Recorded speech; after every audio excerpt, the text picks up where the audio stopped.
हमने और तरफ गावल जलाए सोहर के हमारे प्रमुख जी तनी सुनिया आप लोगन के सम्मान में लइका जब बहल बता सम्मान में कैसे अरे कि कहा वाले आवेला अरे सनूरा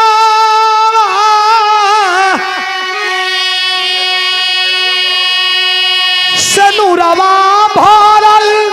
से नूर से नूरवा भरल से नूर हो ए ललना कहावाले आवे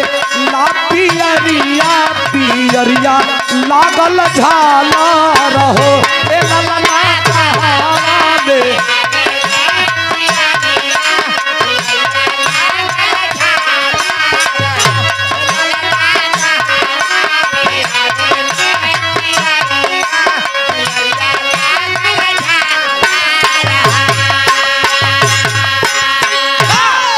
सतीश शंकर यादव जी महाजन ग्राम उगापुर भावी प्रधान प्रत्याशी ये आपके द्वारा सम्मान किया गया 100 रुपया कोट कोट नाम धन्यवाद हो। लेकिन एक जवाब का वाला ए हो अरे कि ससुरा से आवेला सनूरावा अरे सनूरावा भरल सनूर से नूरावा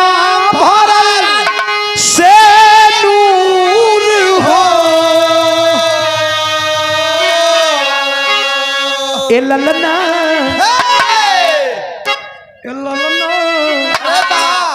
ए ललना नैहरा से आवेला ए हो पवरिया गावेली कैसे हम तो दिल फेंक आशिक नहीं हम खड़े ना रहिला एगो मीडिया में देखली तो जब हिलैले रहली तो लोग कहला कि बिरहा बिगड़ रहा है हम कहते कि जब बिरहा बिगाड़त है तो हमारी स्थिति है तो उन लोग को पता ना है और सोच लगे कहियो अगर बिरहा बनावे शुरू करें तो तुम लोग कहाँ जेबो जब बिरहा बिगाड़त है तो ये स्थिति है और कहीं मूड बना के बिरहा बनावे शुरू करिए तब तो करताल का मोर्चा छुट्टी नहीं ऐसे कहता नहीं ए ललना ए ललना